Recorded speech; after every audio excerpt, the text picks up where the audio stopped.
Halo, saya Lendi dengan NIM 20519110027. Halo, perkenalkan saya Desi Fitrianti dengan NIM 20519110019. Hai, perkenalkan saya Febrianti Putri Ulfa dengan NIM 20519111021. Halo, perkenalkan saya Fitria dengan NIM 20519111023. Kenalkan, nama saya Indah Sani dengan NIM 2051911. Di sini kami akan menjelaskan materi tentang publik dan media yang menjadi sasaran public relation. Public media, apakah itu? Publik yang menjadi sasaran public relation. Sasaran dari kegiatan humas yaitu publik atau istilah lainnya stakeholders, di mana menurut Kasali 1999, pengertian stakeholders adalah kelompok-kelompok yang berada di dalam maupun di luar perusahaan yang mempunyai peranan dalam menentukan keberhasilan perusahaan. Publik dalam public relation. 1. Publik internal dan publik eksternal. 2. Publik primer, sekunder, dan marginal. 3. Publik tradisional dan publik masa depan. 4. Proponents, opponents, dan uncommitted. 5. Silent majority dan vocal minority. Publik dalam public relation terdiri dari 5. Yang pertama, publik internal dan publik eksternal. Publik internal yaitu publik yang berada di dalam organisasi atau perusahaan seperti supervisor, karyawan pelaksana, manajer, pemegang saham, dan direksi perusahaan. Sedangkan eksternal publik secara organik tidak berkaitan langsung dengan perusahaan seperti pers, pemerintah, pendidikan atau dosen, pelanggan, komunitas, dan pemasok.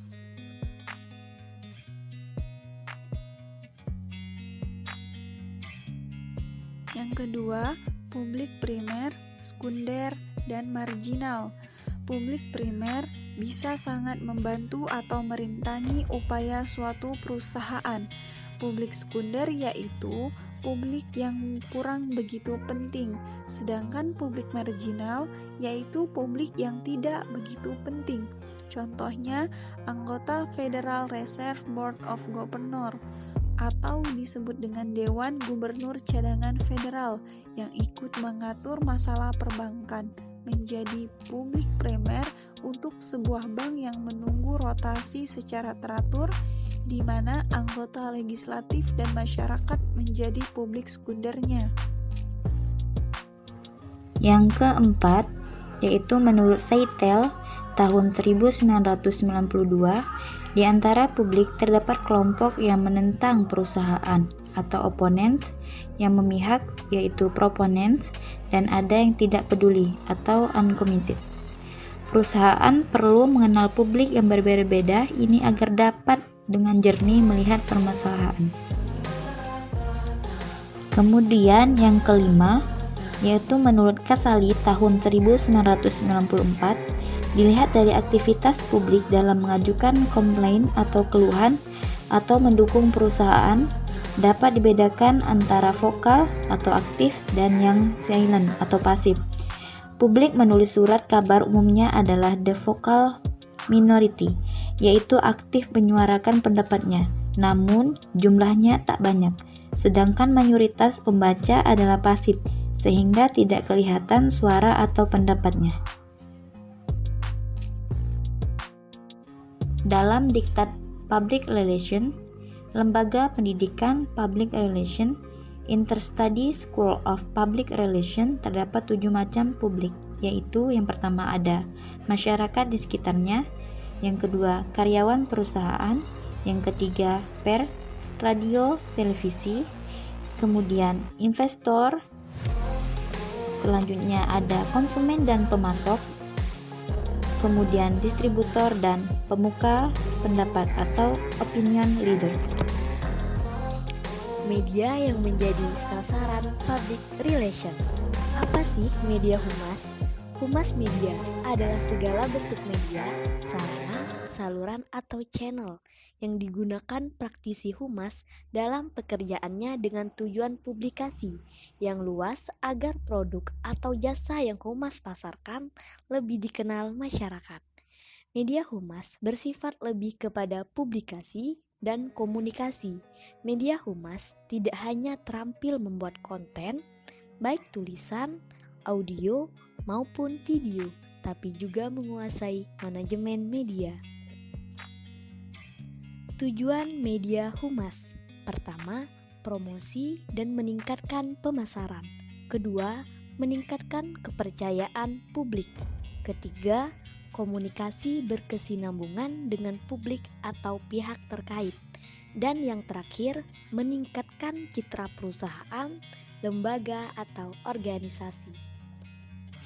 Jenis-jenis media public relation. Yang pertama, media internal. Seperti media cetak, ada majalah dan buletin, media penyiaran, ada radio, televisi, podcast, dan kanal YouTube. Media online, ada website dan media sosial. Yang kedua, media eksternal. Seperti media cetak, ada jurnal in-house, surat kabar, majalah, dan lain-lain. Online media, ada website, blog, media sosial, email, dan lain-lain. Broadcasting media, ada radio, televisi, dan lain-lain. Special event, ada seminar, workshop, dan lain-lain. Outdoor media atau media luar ruang, ada spanduk, papan reklame, poster, kalender, dan lain-lain. Pemilihan media. Pemilihan media terbagi menjadi 4 bagian. 1. Radio, 2. Surat kabar, 3. Televisi, 4. Media online. Yang pertama, radio.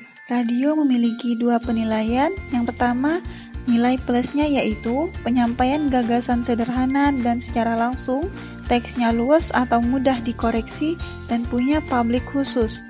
Nilai minusnya yaitu dialog dan materinya kurang variasi, fakta tak bisa dibeberkan secara lengkap, melelahkan atau suara dan waktu terbatas dan hanya bisa didengarkan sesekali. Yang kedua, surat kabar. Nilai plusnya yaitu menjangkau semua lapisan masyarakat dan mudah dimengerti. Nilai minusnya yaitu penyampaian beritanya tergantung penulis atau isinya sudah benar, mudah dimengerti dan dicerna awam atau tidak.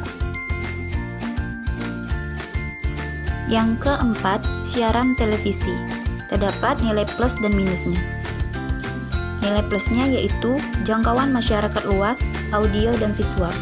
Sedangkan nilai minusnya biaya mahal, komunikasi satu arah, siaran cepat, dan daya beli mahal.